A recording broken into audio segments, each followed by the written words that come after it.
Many people believe that when they start bumping up against those obstacles, that they should pull back on their desire. But we want you to understand that you cannot pull back on your desire. You can't slow that down. You can't become less than life has caused you to become. So the work must be releasing the resistance. So it's a wonderful thing when you bump up against something that feels uncomfortable, because it's this opportunity to now feel the discomfort of it and work it into a place of greater comfort. That's how you get rid of those obstacles. That's how you let yourself flow in the way that you want to, you see. We suggest relaxing when you bump up against an obstacle and reaching for a feeling of relief. And reaching for a feeling of relief is not exactly pushing through the obstacle. It's causing the obstacle to morph. It causes the obstacle to reduce. The source energy within you, the being that you truly are, this expanding, evolving being, adores you. And when you find fault with yourself, you create resistance. The source within you, who you really are, loves others. When you find something within them that causes you to hate them or to not love them, you create resistance. So when you are looking for reasons to appreciate or looking for reasons to love, you're actually coming into alignment with who you really are. And you will never be joyful in any moment.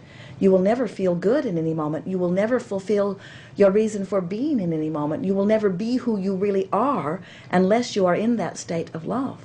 Loving is who you are, you see. Sometimes, especially when you are little, someone who appreciates you holds you as their object of attention. And when they do, it feels so good because they're tapped into source energy, they're holding you as their object of attention, and they're flooding that wonderful feeling all over you. So then you say, oh, this feels so good. And then you say, I would like you to hold me as your object of attention a lot. And I will do whatever it takes so that you will feel this way about me. But of course, as that little person, you didn't realize that, first of all, they cannot hold you as their constant object of attention, and it's asking a lot to ask them to always be connected to Source when they do it. They might be having a bad moment, and when they hold you as their object of attention when they're having a bad moment, you don't feel their love flooding all over you because they're not connected to it and they're not flooding it all over you.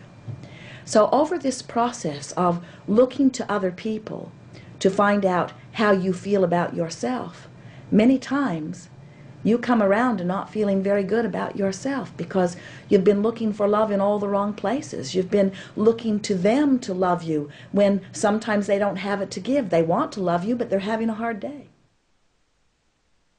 You can't jump from the vibration of not liking yourself to the vibration of loving yourself all at once, any more than you can set your radio dial on 6:30 a.m. and hear what's being broadcast from 98.7 FM. The frequencies don't match up. So we would say that the best way to come from loathing oneself, we're going to take an extreme, to loving oneself, is to find relief from the loathing, because loving is too big of a jump. So we would begin looking for things that aren't so bad about ourselves. I don't loathe this about myself. I don't loathe that. I don't actually hate that about me. I do pretty good about that. In other words, we would reach for the best feeling that we could find until we found a feeling of, I'm hoping one day to really like myself. I'm hoping one day to know myself as others seem to say that I am. I'm hoping one day to come into vibrational alignment with who I really am. Once you reach the place of hoping to like yourself, it's pretty easy to get over there by looking for things to appreciate. So we've noticed that most people who have practiced not liking themselves very much for a long time can find an easier way of loving themselves as they just begin practicing loving and appreciating things that are easy for them to love and appreciate. And once they get in the habit of doing that, then it's easier to turn that lens on themselves. And sometimes it's a little shocking when you've practiced not loving yourself for a while. But when you've practiced loving a whole lot of other things, and then you try to love yourself a little bit, you can. Words really don't teach. Life experience is the true teacher. And so you teach through the clarity of your own example. Offer your evidence of joy. Look for reasons to feel good and then feel good.